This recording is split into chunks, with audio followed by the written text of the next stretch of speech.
आताच्या घडीची सर्वात मोठी बातमी। सगळे शिवसेना प्रमुखांनी मला दिलेले जीवाभावाचे माझे सोबती आहेत। इथे खुर्च्यांशिवाय मला नाही वाटत कोणती गोष्ट भाड्याने आणली असेल, पण या खुर्च्या सुद्धा, ज्या खुर्च्यांवर सगळे बसले ती सुद्धा आपली हक्काची माणसं आहेत। कोणाला कसा मात चढला असेल तो एका शब्दात कसा उतरवायचा आहे ते संजय राऊत यांनी दाखवलं। किती मारशील माजून माजून, एक शब्द पुरेसा आहे, तुझं सगळं कोलमडून पडतं। आज बऱ्याच दिवसानंतर परभणीत आलोय। पहिल्या प्रथम मी परभणीकरांना धन्यवाद देतोय की तुम्ही आपल्या हक्काचा शिवसेनेचा महापौर निवडून दिलात, त्याच्याबद्दल खास धन्यवाद देतोय। जनतेची सेवा करणारा एक कार्यकर्ता तुम्ही निवडून दिलात। आता त्याच्याही वरनं माझ्यावरती टीका झाली, याने म्हणे बाळासाहेबांचे विचार सोडले। का सोडले? की म्हणे महापौर मुसलमान आहे। असेल, पण तो आमचा आहे, त्याला शिवसेनेची उमेदवारी घेऊन शिवसैनिक म्हणून तो लढलेला आहे। बरं, ज्यांनी माझ्यावर टीका केली की यांनी म्हणे मुस्लिम महापौर दिला, बाळासाहेबांचे विचार सोडले, मग त्या गदड्यांना विचारायचं, तुम्ही कालच्या विधान परिषदेमध्ये जो आमच्या नावंदरच्या विरोधात उभा करून निवडून आणला तो कोण आहे? मग ठीक आहे, आपण तराजू काढू, त्याने निवडून दिलेला आमदार त्याची पार्श्वभूमी काढा, त्याच्यावरती तो कुठे काय केस खटले बिटले होते, तुरुंगात होता का ते काढा।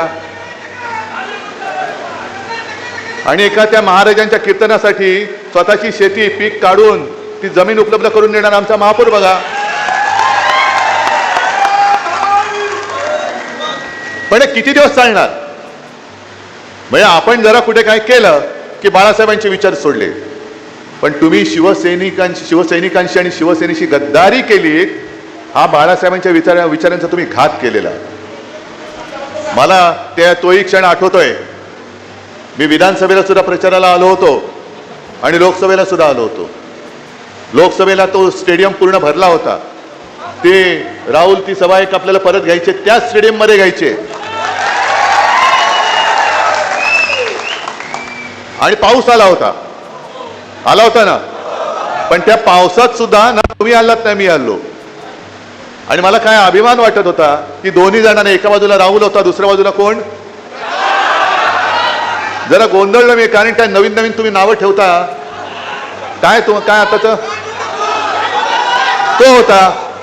आता मला काय माहित की वाघाचं कातडं पांघरलेला हा काय, जरा मला शब्द पाठ करायला त्रास होतो। वाघाचं कातडं पांघरलेला कोण होता? तर मी काय करू, मी केले दोघांच्या हातवर, त्यातला एक हात राहुलनी जो पकडला होता तो वरच्या वर चांगला, अजूनही अभिमानाने, आणि दुसरा पळाला, विकास करण्यासाठी पळाले। मला पत्रकारांनी तेही विचारलं, विकास निधी, म्हटलं कोणाचा? मतदारसंघासाठी, मतदारांसाठी की स्वतःचा खासगी विकास निधी? कारण तो एक व्हिडिओ तो सुद्धा फिरतोय, विमानात बसलेत महाशय आणि बदाम वगैरे खात आहेत। शेतकरी बिचारा असाच उपाशी आहे, पण हे विकास करणारे लगेच प्रायव्हेट विमानामध्ये, कोणी दिला पैसा? प्रायव्हेट विमानातून चालले ते सगळे गाडवं, आपल्या इथला गाडव, बाजूचा आहे विदर्भातला एखादा, सगळे। आणि एवढ्या बेशरमपणाने तो व्हिडिओ टाकले की त्याच्यामध्ये तो एक दलाल पण दिसतोय, ज्यांनी खरेदी विक्री करतात ना, दलाल जे नाक्यावरती उभे राहतात, तसं तो दलाल पण दिसतोय त्याच्यामध्ये। पण हे बेधडक, म्हणजे कोणाची जनाची नाही, मनाची नाही, कोणाची पर्वा नाही, लाज लज्जा शरम सगळं गुंडाळून ठेवलंय आणि खाजगी विमानातून दिले। कुठून आणला पैसा? म्हणजे माझ्यावरती जे टीका करतात की आत्मपरीक्षण केलं पाहिजे उद्धव ठाकरेंनी, पक्ष का फुटतोय, खरंच आत्मपरीक्षण केलं पाहिजे, पण एकट्या उद्धव ठाकरेंनी नाही, आत्मपरीक्षण सगळ्यांनी केलं पाहिजे। ममता बॅनर्जी पासून सगळ्यांनी केलं पाहिजे, आणि त्याही पेक्षा टीकाकारांनी केलं पाहिजे की आमच्या पक्षफुटीची केस 4-4 वर्ष सुप्रीम कोर्टामध्ये अजून प्रलंबित आहे, का आत्मपरीक्षण केलं जात नाही, का ती केस प्रलंबित आहे? आता सुद्धा हे 6 गद्दार झाले, अरविंद सावंत, संजय राऊत आणि अनिल देसाईंनी जाऊन, आणि एक आपले राजाभाऊ वाजे, अभिमान आहे मला त्यांचा, लोकसभा अध्यक्षांनी जाऊन पत्र दिलं होतं की जर तुमच्याकडे कोणी असं आलं तर कोणताही निर्णय घेण्याच्या अगोदर आमचंही म्हणणं ऐकून घ्या. आणि त्याच्याप्रमाणे त्यांनी गेल्या 24 तारखेला म्हणजे अरविंद सावंत हे आपल्या लोकसभेच्या संसदीय कामकाज समितीच्या दौऱ्यानिमित्त अध्यक्षांच्याच सहीने जे पत्र येतं त्या पत्रानुसार कारगिलच्या दौऱ्यावरती होते. कारगिलचा म्हणजे देशासाठी हा महत्वाचा विषय. कारगिलच्या दौऱ्यावर तुम्हीच पाठवलं होतं, येणार होते 25 तारखेला, पण लोकसभा अध्यक्षांचं फरमान आलं तुम्ही 24 तारखेला या. मी अरविंदना म्हटलं की तुम्ही त्यांना सांगा की आपल्याच आदेशानुसार मी कारगिल येथे आलोय, तो दौरा देशासाठी महत्वाचा आहे, अर्धवट सोडून येऊ का? त्याने म्हटलं या. कारगिल गेलं खड्ड्यात, कारगिलचा दौरा बिवरा काय नाही, तुमचा पक्ष फुटण्याची घाई झाली माझ्या मालकांना, त्याच्यासाठी तुम्ही पहिले या. आणि मग त्यांना आपली बाजू आपण सांगितली, मांडली. जी बाजू मी शिवसेना वर्धापन दिनाच्या निमित्ताने ती उल्हास बापट म्हणाले ती मी क्लिप ऐकवली होती, तुम्ही ऐकली असाल ती क्लिप. त्याच्यात स्पष्ट आहे, ते काय शेड्यूल 10 ना, त्याच्यामध्ये असं म्हटलेलं आहे की 2/3 लोकांनी, म्हणजे हा माझा पक्ष आहे, हा पक्ष इथून निवडून देतो, तेव्हा ते जाऊन तिकडे बसतात. तिकडे जाऊन बसणारे म्हणजे पक्ष नाहीत, ते आमचे प्रतिनिधी आहेत, लोकप्रतिनिधी आहेत. लोकप्रतिनिधी म्हणजे पक्ष नव्हे, जनता मतदार म्हणजे पक्ष आहे.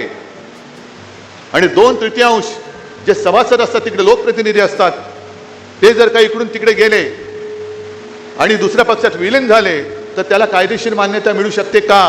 तर उल्हास बापटांनी म्हटले नाही. कायदे तज्ञ आहेत उल्हास बापट, बुजुर्ग आहेत, अशी माणसं फार थोडी राहिले ज्यांना कायद्याची, नुसते बुजुर्ग नाही तर कायद्याची काही बूज आहे, कायद्याची काही जाणीव आहे, कायद्याबद्दल काही आदर आहे, कायद्याचा अभ्यास आहे.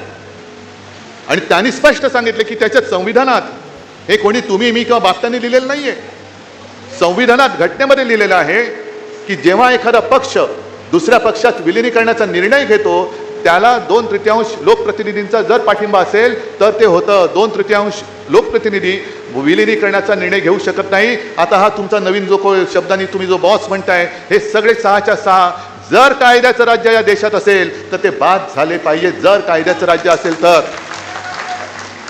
आणि कायद्याचं राज्य नसेल, पण मला अजूनही लोकसभा अध्यक्षांवरती विश्वास आहे, कारण शेवटी तुम्ही कायदा पाळला नाहीत तर जनतेला सांगू शकणार नाही तुम्ही कायदा पाळा म्हणून. सुरुवात वरून व्हायला पाहिजे, लोकसभा अध्यक्षांनी कायदा पाळला पाहिजे. जे डॉक्टर बाबासाहेब आंबेडकर यांनी आपल्याला घटना दिलेली आहे, जी घटना दिली त्या घटनेनुसार जे योग्य आहे ते योग्य करण्याचा अधिकार हा लोकसभा अध्यक्षांनी दिला आहे. अधिकार आणि मर्जी याच्यामध्ये फरक आहे. आम्ही अधिकार मानतो, मर्जी मानणार नाही, मर्जी नाही मानणार आहे. आणि म्हणून 2/3 जर तिकडे गेले असतील, त्यांना वाटलं असेल की 6वा आला म्हणजे झालं, 6वा आला म्हणजे झालं, होत नाही. आणि कायद्याला जागणारे लोकसभा अध्यक्ष आहेत असा माझा अद्याप तरी विश्वास आहे. आणि कदाचित त्या चॅनलच्या माध्यमातून ते बघत असतील, मी जे मराठीत बोलतोय ते हिंदी करून त्यांना कोणतरी सांगत असेल तर त्यांना मला हात जोडून सांगायचं आहे की जे घटनेत दिलेलं आहे त्याचं उल्लंघन तुमच्यासारख्या जबाबदार पदावरती बसलेल्या व्यक्तींनी करता कामा नये. कारण नाही इतिहासामध्ये जशी आमची एक निष्पक्षपातीपणे न्याय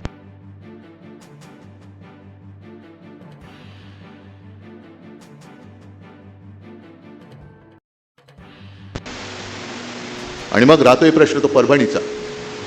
आता सुद्धा मी येताना मला शेतकरी भेटले, आमचा पीक विमा अजून मिळालेला नाहीये. काय विकास कुठे आहे? ज्या वेळेला इकडे गेल्या वर्षी अजून 1 वर्षही नसेल झालं, आपत्ती आली होती, प्रचंड पाऊस कोसळला होता, शेतकऱ्यांचं पीक तर वाहून गेलंच, घरदारं वाहून गेली, मुलांची वह्या पुस्तकं वाहून गेली, आणि शेत जमीनच्या जमिनी खरवडून गेल्या होत्या अक्षरशः. म्हणजे ते सगळे खालचे दगडगोटे हे वरती आले होते. आता जसे दगडगोटे गद्दार वरती आले तसे ते जमिनीतले दगडगोटे वरती गेले होते, आले होते, आणि जमीनचा कस संपूर्ण मारून टाकलं होतं. जे म्हणतात उद्धव ठाकरे फिरले नाही, उद्धव ठाकरे फिरले नाही, मग तेव्हा कोण फिरलं होतं? मी आलो होतो ना तुमच्या इकडे, पण त्या दौऱ्यामध्ये माझ्यासोबत राहुल होता. हा कुठे होता? गद्दार.